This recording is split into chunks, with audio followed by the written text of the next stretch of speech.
You're listening to the Cyberwire Network, powered by N2K.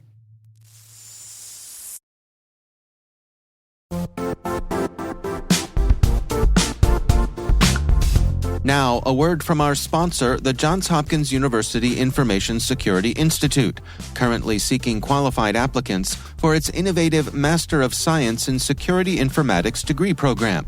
Study alongside world-class interdisciplinary experts and gain unparalleled educational, research, and professional experience in information security and assurance. Interested U.S. citizens should consider the National Science Foundation's CyberCore Scholarship for Service program, which covers tuition and a $6,000 annual professional development allowance, as well as providing a $37,000 additional annual stipend.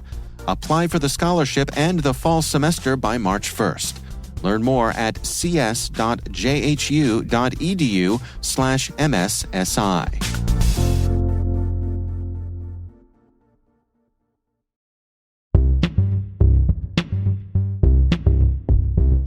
Hello, my name is Rick Doten. I'm the VP of Information Security at Centene Corporation, and I'm also the CISO for Carolina Complete Health, which is one of the Centene Medicaid health plans. My father was a pilot in the Air Force. I knew I didn't want to do that. I actually almost went to chef school. I worked in restaurants all my teenage years and filled out the application to go to Johnson & Wales, which is now here in Charlotte. But then realized I didn't want to work that hard when I was younger. I always looked for ways to streamline things and do it the most efficient way. And I knew I was always going to be when I was in college, I was interning for a government contractor in Washington, D.C., and at 19 years old was flying around the country installing software, over modems, connecting to mainframes over modems, when I was too young to rent a car or even had a credit card. And so, I knew that computers were going to be the thing that I will be working in. And I used some of those techniques to help me better do customer support. And then, just kept trying to do different things, and it went on from there.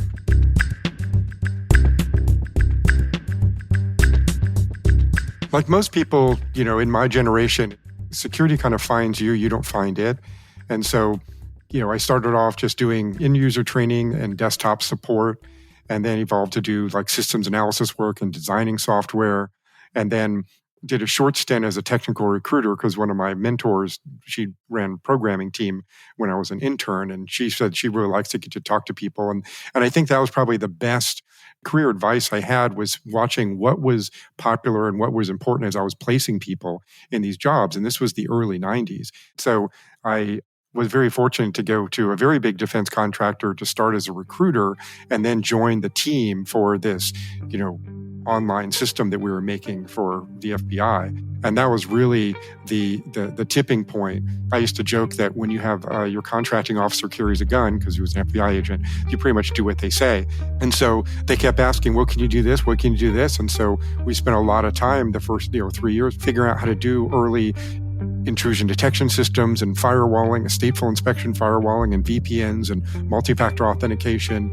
And then I was asked by one of the VPs there if I wanted to join one of their ethical hacking teams that was for government thing. And I'm like, I don't know anything about hacking. And he goes, well, you know how to protect a network. Just see if they would do the same thing you would have done to protect it. And then was offered to transition over to Global Integrity, which was one of the early security boutiques.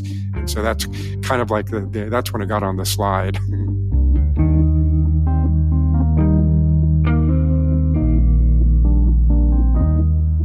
So to me, it was all about, how we do the things and how the people manage, protect, and maintain these things. And that changes as we have new technology come in place, and then wireless, and then the web, and then, now we get into cloud computing.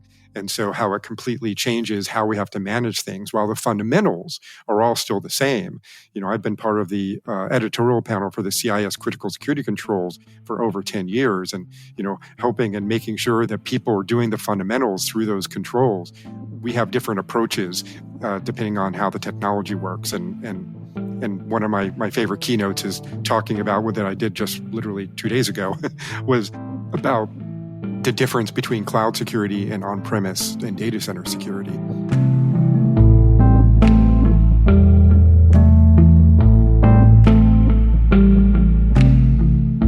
So I'm very fortunate in my role that, I don't have a lot of administrative overhead because, as I said, I'm a CISO of a health plan, but that's very, very lightweight. So I spend most of my time helping out the corporate global CISO, CTO, and head of platform in just helping out all of the people within the organization, whether I'm on a lot of calls. They refer to me as a neighborhood cat because I'm everywhere. So over the last few years, I've up-leveled our incident response program and our application and cloud security program, and help with our talent acquisition process and provide guidance and mentorship to a lot of the leadership. But a lot of things that I do are supporting the community. I learn a lot by talking to all these different vendors, and I get different perspectives, and I feel like it helps the industry because I give them a lot of guidance on how to position what they're doing and how different the selling into a Fortune 500 company is versus the 5 million other companies in the United States. And then I do a lot of talking on podcasts and doing keynotes and just evangelizing about cybersecurity because, as we just discussed, I've grown up in this industry and I've kind of seen how things are.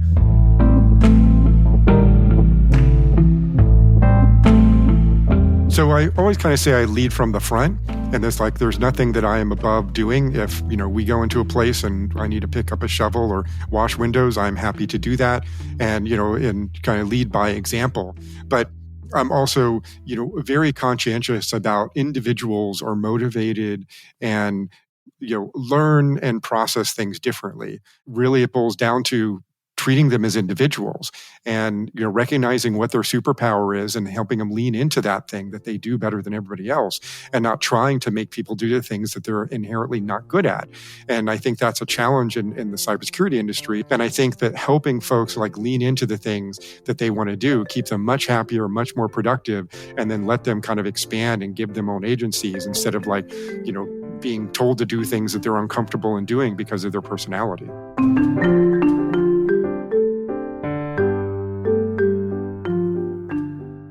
Where I came in, and a lot of people my age, it was, like I said, security finds you. You have to be in a place and you answer a question or you do something and then everyone says you're the security person. But here we have a much more direct path, and there is education, there is certification, there's training. And I think the first thing is kind of find a mentor of somebody where you'll be. I think find the things that you want to do. There's a rainbow of different roles in cybersecurity, and I feel like I've done all of them in the last 30 years. And there are different things the things that appeal to you the most, because you're going to excel and want to hyper focus on the thing that you really, really are interested in and not the thing that you're not. And so I would just say, keep trying and fail quickly, and expect that the thing that you think you want is probably not the thing that ultimately you're going to really learn to love, because you don't know until you get in it.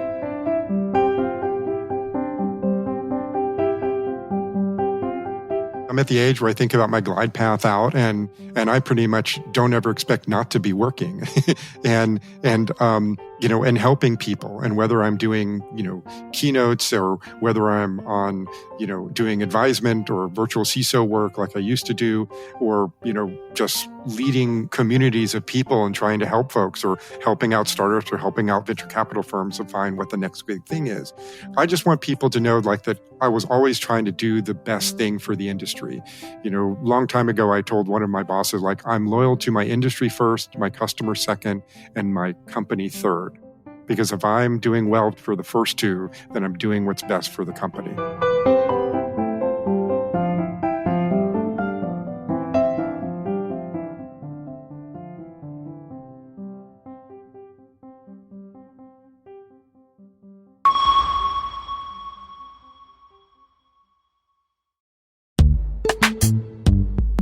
This episode is brought to you by Palo Alto Networks, the leader in cybersecurity. As AI-driven attacks increase, organizations can't afford to have network security that's stuck in the past.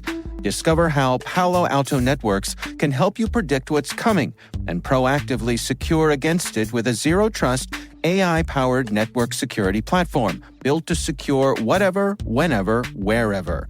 To learn more, visit paloaltonetworks.com/network security platform.